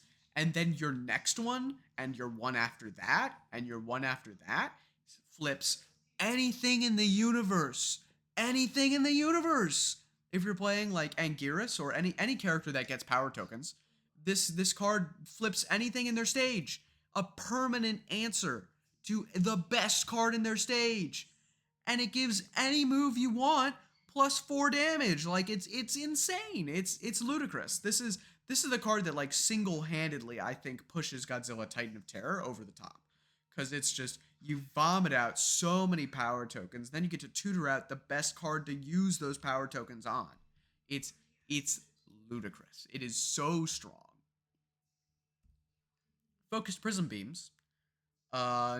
If you've got any way to give a speed and a damage bonus on face, commit and freeze a rival non-character card. Like I talked about in Battra. There's a card that just rotated that is insane stage terrorism, commit and freeze a rival foundation. This kind of does the same thing. When it resolves, way worse than your first enhance. But still, commit and freeze anything is pretty good. I put Science Bros here just as, like, you know, if you've got any engines or any cards, like any characters that give speed and damage, this is a great card for that. Notably, as long as you gave it that bonus, even if it got taken away, like if you give it 1/1 and then your opponent gives it -2 speed, it still got the speed and damage bonus. You still get the effect. Frenzied Dive. When I first read this card, I was like, this card seems kind of bad. And I did some reviewing. I think this card's pretty good. You know, it's just solid. It's just, you know, I give it a thumbs up. It's just all right. It is target commit and seal is pretty good. It gives all your moves 1 speed. It's got EX2 and powerful 2. And if you're on like fire and you're playing Destructive Heat Ray and you're making a lot of power tokens, and you've got an EX move, even this is an EX move, power tokens for EX instead of powerful. It's solid. Fully charged blast. This is a 7 diff, 9 mid for 12. And if you're making more power tokens, oh baby. It's just solid. It's just solid. You know? It's just a big move. Fusion Chest Cannon. This is a Mechagodzilla card. I can't think of too many characters in Standard that would want this card. It is admittedly if it hits, it's crazy. They commit 2 and then you target freeze their best 2. The problem is making it hit. It's just a vanilla 5 mid 5 with a 1 mid breaker 1 block that has no other upside if your name isn't Mechagodzilla, type 3 Kiryu. So, you know, like in Hero 2, you can play Kami and make them partially block this, and then you get the effect, and that's pretty cool. But that's about all I've come up with. It's just a Kiryu card, really. Golden Destruction. If you're ever playing a character that would remove cards from their hand, aside from the new King Ghidorah, it's probably the old King Ghidorah. Notably, I want to talk about this card with Dual Needle Lunge, because that seems broken. Obviously, Dual Needle Lunge is rotated. But if we want to play Hero 2, Ghidorah 2 on Death, where we do Dual Needle Lunge as our first move, and then we can pay for the Echo, and we end up with a bunch of cards way sooner than we would expect to normally, because you won't have momentum to pay for the Echo. That's about all I got to talk about this. If there's ever another character that removes cards from their hand consistently, I'm looking right at Golden Destruction. Growing Grasp. Bridget and Kurama are putting lots of cards, you know, it ignores face downs in your card pool. So on the water symbol, we've got 3 cards now that ignore face downs in progressive. Bridget has the water symbol and is flipping cards in their card pool, which makes you think, you know, you can really do some demonic stuff where you're just going like on a 5, on a 6, on a 6, on a 6, on a 6, and you just keep playing stuff. Kurama is putting a card in their card pool face down every enhance. So imagine a world where you're on life, right? And you go, Hunter's Ally, build in Ray Fillet. Put 2 cards in your card pool. And let's say they block it. Let's say they have the hubris to block this move. And you play another move. And you put 2 more cards in their card pool. And honestly, they're probably not going to block it. And then you play Growing Grasp on a 7. And you put 2 cards. And then you... At that point, there's 8 cards in all card pools. This is a 3 low for 12. That is basically unblockable. Because they'll have 7 cards in their card pool. But hypothetically, what if they could block it? Well, if you got some momentum laying around, this card is EX3, by the way. Why does it have EX3? Why does it have EX3? It's just, why does it have that? Why does it have that? It didn't need it. Why does it have that? I don't know, man. Why does it have EX3? I don't know. I couldn't tell you. Jett Uppercut is a Jett Jaguar card. There's not really much else to say about it. It's just a Jett Jaguar card, which is why I put a picture of all my friends, Jett Jaguar, and some other friends on here. It's a Jett Jaguar card. That's all you gotta say about it. It's a good one for him, though. But it is a Jett Jaguar card. Notable anti-mill card as well, I guess if you're worried about getting milled out by David Toombs or Sam Tate, I guess. King Ghidorah Unleashed. Anybody on the Evil or Void symbol and is playing some sort of defensive package or has any other way to remove cards for cost is probably going to want to play Incubating in this card just because it's so free. On your rival's turn, you can give their move -1 speed and then draw 1 high block. On your turn, you can give your move -1 speed and draw a 4 diff 4 high 4. And that's pretty solid. Woman, target removes stuff from your discard pile and gets extra bonuses for removing attacks. Well, this is an attack we actively want to be removing from our discard pile. Seems pretty good. Truly, I think Woman might be worth looking at on like the evil symbol or something, where you get like a lot of bonuses for this. This is like a if it weren't just a stock good card, I would call it a Woman custom card, but it is just a stock good card, so it's hard to say that. But it certainly is great in Woman. Notably, Nick Reagan removes for cost. Mechagodzilla Bionic Menace remove for cost, and both have share symbols with this card. So it's something to think about. Next up is Malicious Assault. This is another sort of graveyard hate card that I'm going to talk about with Immense Showdown and Jett Uppercut. As just, we want to be removing stuff from their discard pile if they're playing with their discard pile, and this removes 2 cards. It's not like Immense Showdown. Or I should have put Jet Haymaker, not Jett Uppercut. That was a mistake. Oh well. But, this is just something that... And it removes for cost in reference to King Ghidorah Unleashed and shares all 3 symbols? All 3 symbols with it. It's solid. It's solid, It's a big move. Checks a 4, though. And is just solid. Mecha Bombardment vexes me. This is a card that I feel like, if it's ever good, is going to make me angry. But notably doesn't have a real home right now, I'd say. If you have more cards removed than your rival, it gets stunned too. If you're playing a deck that removes cards, it's going to be pretty easy to do that unless your opponent is also playing a deck that removes cards. Pre-errata, this would be a crazy fire Nick Reagan card. And it's got the same vibe as Lethal Slash. It just stuns 2 instead of drawing a card, but checks a 3 instead of a 2. And is like I said, if this card ever finds a home, I'm probably not going to enjoy playing against it. But it is interesting, It is interesting. It is certainly one that's kind of like Repair, where if it finds its home, it's going to be very strong there. And I've put Frightening Calm here just because, it's after it resolves, remove it. So if you can debuild yourself during your attack to make sure you get that, you got some play with it. You can press some cool buttons. Mechanical Monster, just cool thumbs up. It's a tech attack. It's a ranged attack. These are good things. Your rival commits Foundation. If they have 10 or more, you target commit 1. So at worst, this is a 4 high for 7. If they have nothing tapped, you play it, you tap something, it's a 4 high for 7. With powerful 3. At its best, it's turn 4, and you're playing a bit of a grindy game, and you're both kind of overcommitting just a little bit. It's because you want to be able to sort of press your advantage. And so they've got 3 or 4 foundations out of their 10 or maybe even 12 foundations tapped. And you play a move, and you make it big, and they block it, and they tap some to block it. Then you play your Mechanical Monster. You tap 2 more things. And this is a 10 high for 7 that has powerful 3.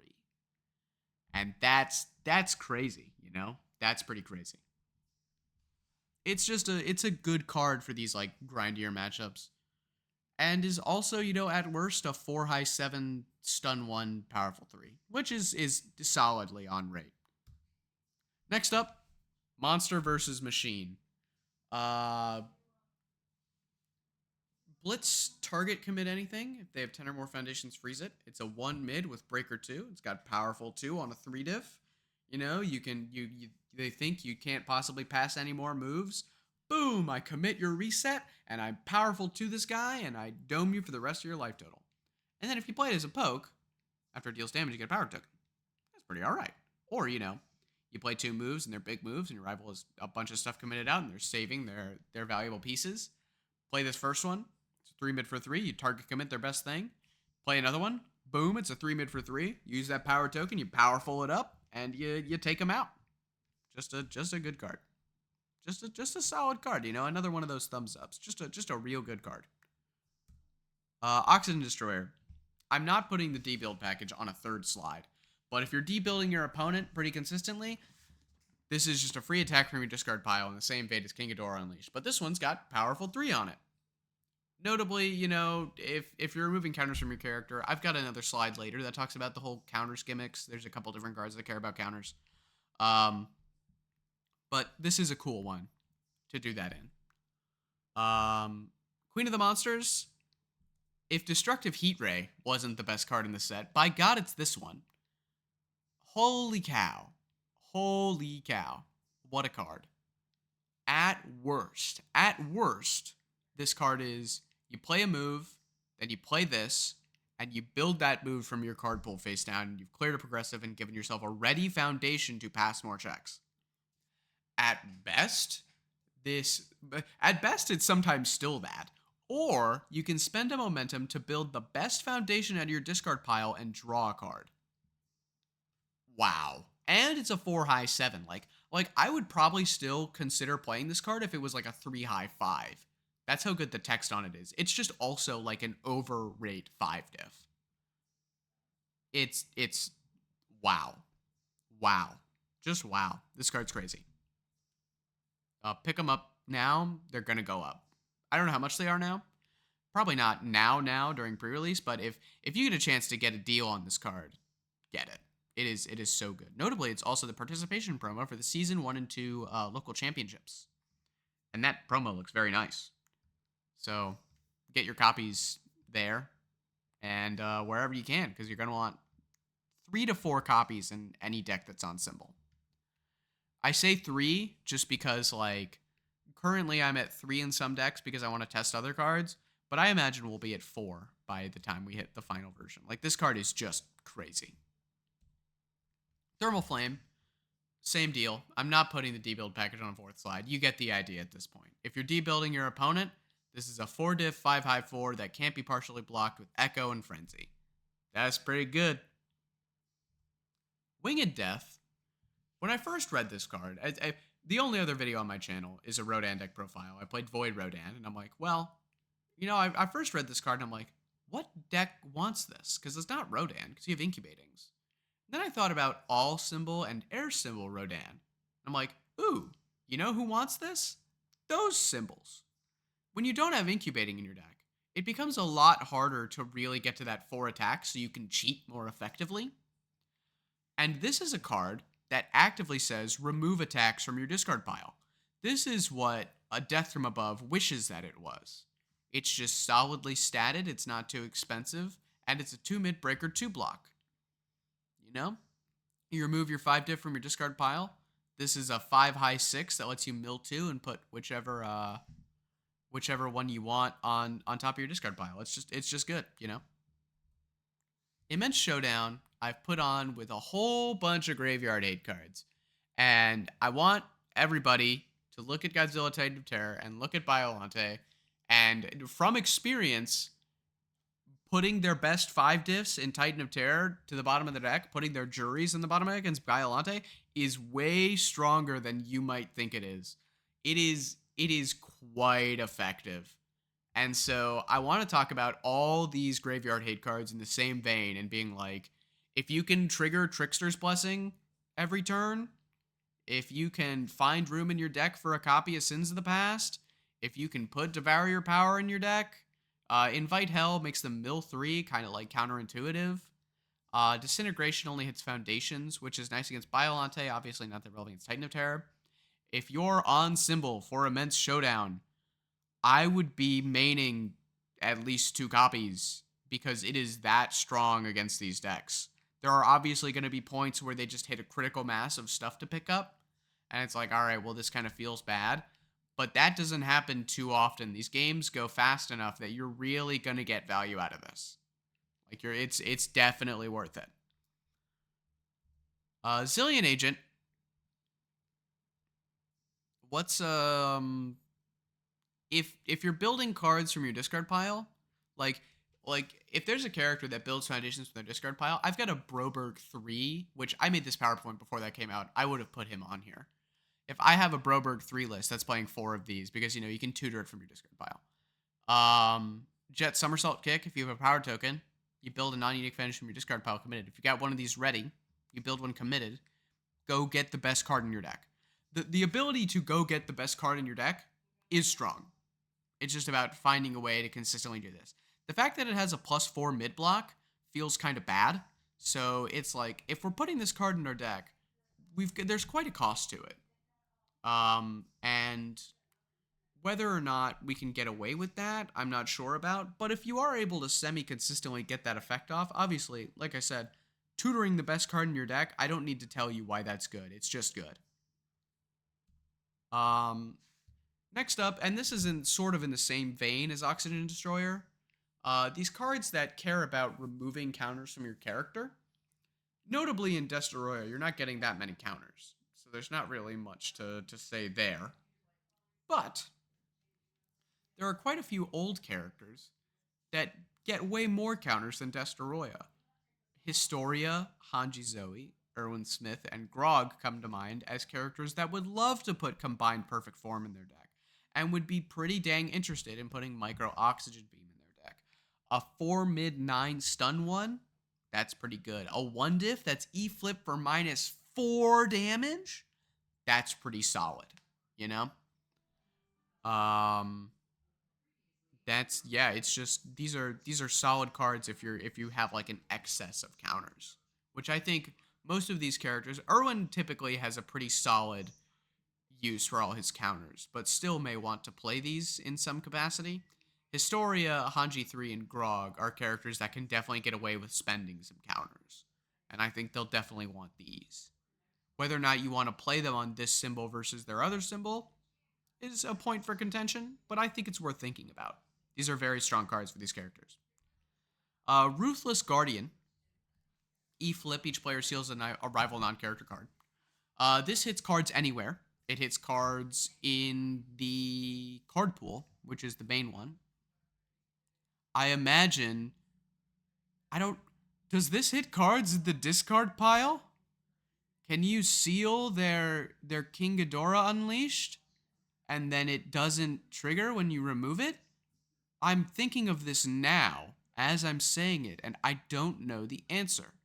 If there are any based judges that know the answer, please comment and let me know. Tranquility of Death is a solid enough card that checks a 4. This is a card that checks a 5 that's just E-flip do this.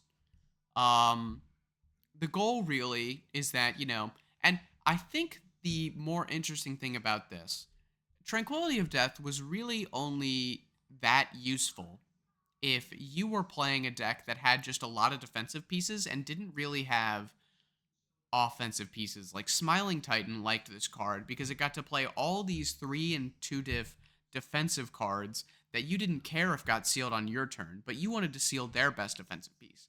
Ruthless Guardian can kind of take that and flip it on its head if it wants to, where on your opponent's turn, if you've got just a bunch of aggressive pieces, obviously you don't care if they seal one of yours.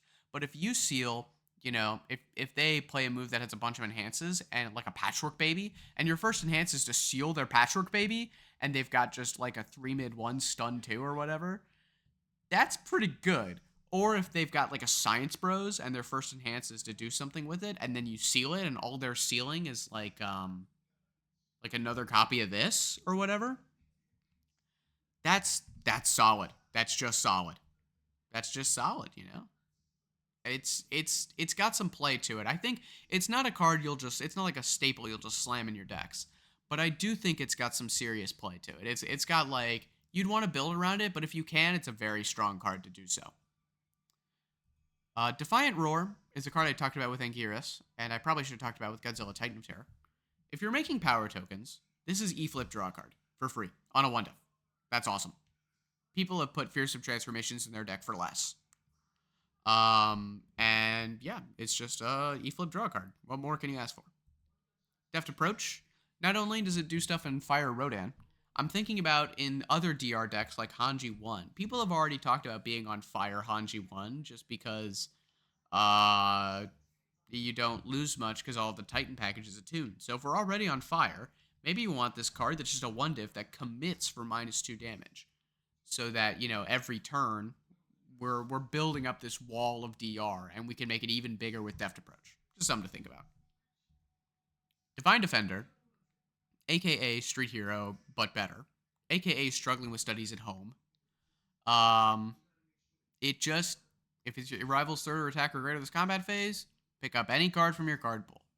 Any deck that's overloading you on zones, you block with a low block, you block with a low block. You can pick up that low block and block with it again. If you have a really strong block trick, like I think it's called Divine Protector, or Protector of the Innocent or something. It's the 2 diff that says after you block, it's completely blocked or deals no damage. You get a power token. You can just keep picking that up and keep omni blocking, keep picking up power tokens. Struggling with Studies, if you played with it, is a great card. Street Hero is a pretty solid card that's much more restrictive. And Divine Defender is just Struggling with Studies without the response, which is it's a good one. It's a good one. You're gonna want to put it in your decks on symbol that are playing any amount of defense. Final Wars, just is just a good one. This isn't like Moment of Normalcy, where every deck is going to want at least one copy. While discarding your stage, all attacks get 1 damage.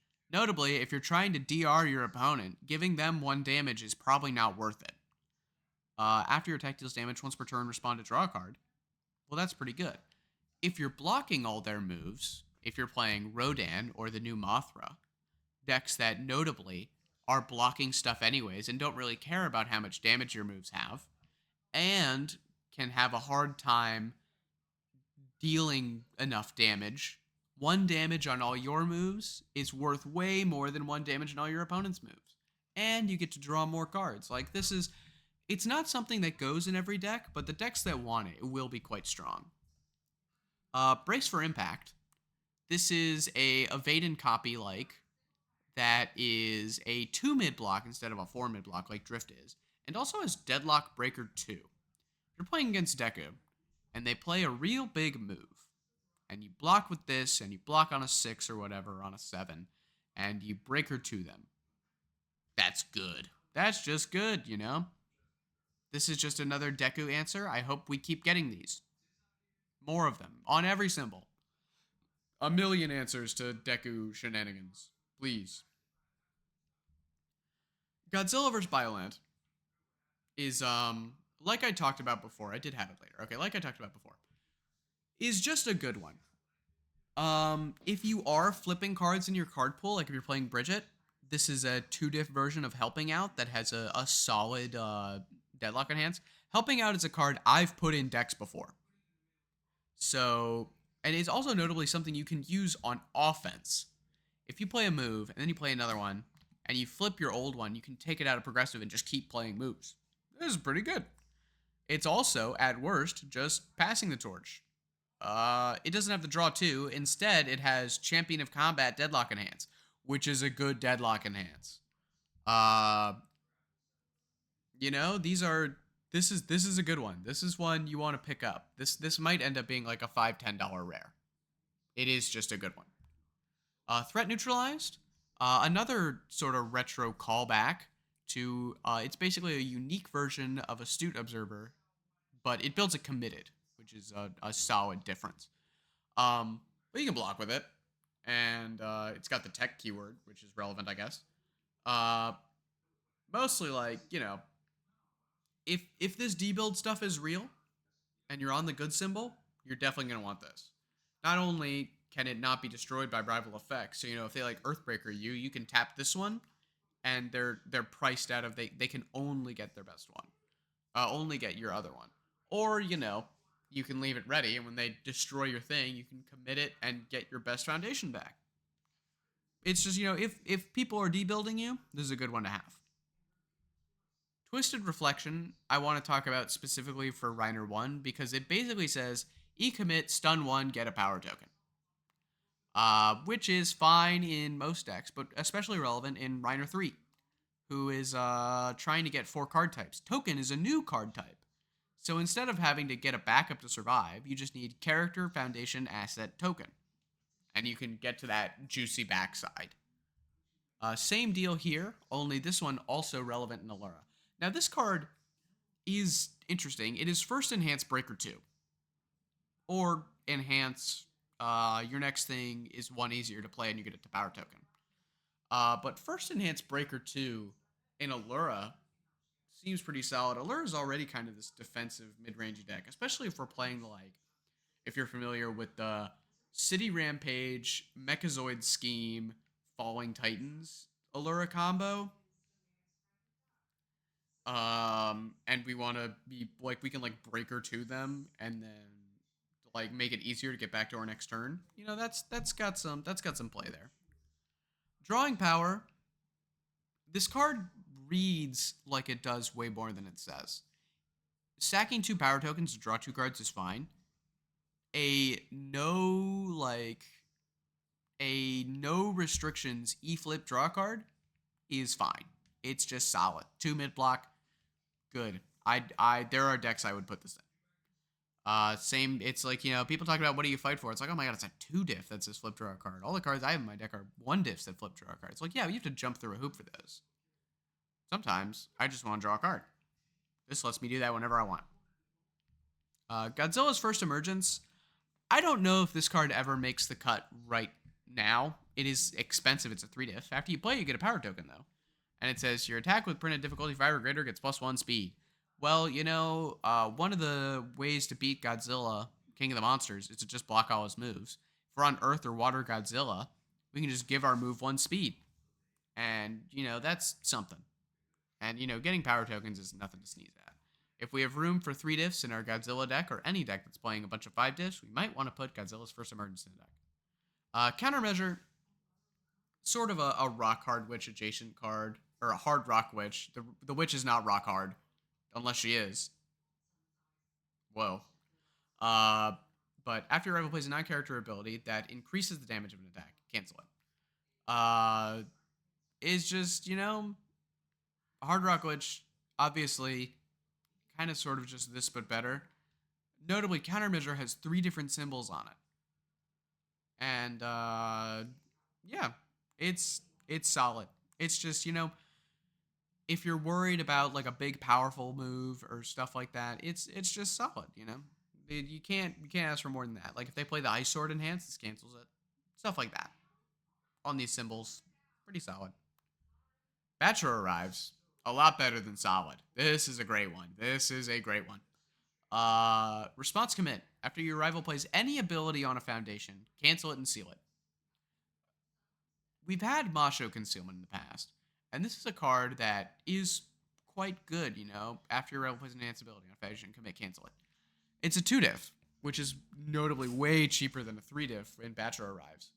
But Battra Arrives not only cancels any foundation abilities, responses, forms, also seals it. If your opponent has an incubating and you Masho Concealment it, that's such a waste because you're only getting the value of 1 speed. That's not very useful. Battra Arrives, if they go incubating and it's sealed for the turn, not only do they not get that -1 speed, they don't get their -1 speed for the rest of the turn. They can't even use it. This is quite a good one. Also not unique.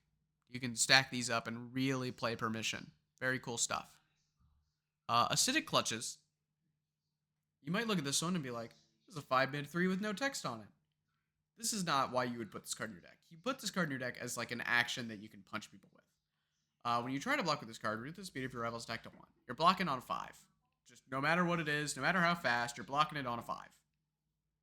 That looks familiar. That looks like Plus Ultra, a card that people played a good bit in when it was legal, which I wasn't there for. But I do know this card was played. And instead of getting the UA First Enhance, which you might not even use, instead you get to play it as an attack sometimes, which is, this is just, a card you'll be putting in your deck as like an orange action, which is fine. Gliding Approach, I want to talk about specifically in Mitchell Jimino. A 4-mid-4 stun 4, or a 5-mid-4 stun 4 is huge. That's massive. That's stun 4 is a lot. Starting your turn with this is pretty crazy. Does Mitchell currently have better things to be doing, like Patchwork Baby and stuff like that? Yeah. On order, yeah. But, in a year when Patchwork Baby and Heaven Piercing Ice Wall are gone, and you still want to play Mitchell Cimino, you might look to this as a solid string opener for a 5-mid-4 stun 4. Sky Dominance and, to a lesser extent, Plunging Talon are cards that are part of this Highs Matter package that I could see being like a real thing. Like Sky Dominance is kind of like, sort of like City Rampage for high moves, but nowhere near as good. Now, if you jaunty Trickster this, it becomes like, oh, this is just City Rampage for high moves. Now, what air life character is going to want to play a lot of high moves? I don't know. But I'm willing to find out. There's a lot of characters that I think that are a lot of options here. Rip Falling Sky has gone too soon. You would have loved Sky Dominance. But yeah, it's just cool. It's just cool, you know. It is just a cool one. Instead of, you know, it's just I feel like eventually we're gonna hit a critical mass of highs on the air life symbol. There's gonna be a real Sky Dominance deck. I don't really think it's there right now, although there are still some good ones. Don't get me wrong, there are good ones, but I just don't think it's there right now. But it is interesting. And then, is this the last? This might be my last slide. I don't remember. But the last thing I want to talk about is, maybe the last thing, is Repelling Fire, which you look at this card and you're like, this is a vanilla 4-strike. This is pack filler. But I don't know if that's true.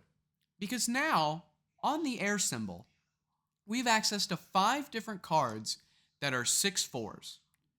And I think if there's an air symbol character that's willing to put in the work to put stats on face on these 6 diffs, you can get away with playing on safety 4s while mostly just being a solid mid-range deck. What character wants to do this? I've got some ideas. Is that better than playing a sort of normal game plan? I don't know, but I'm willing to find out. Because being on safety 4s lets you play super greedy with your foundation base. Like, if you've never played a deck that's on safety 4s and you haven't had that experience, oh, it's awesome. It's awesome.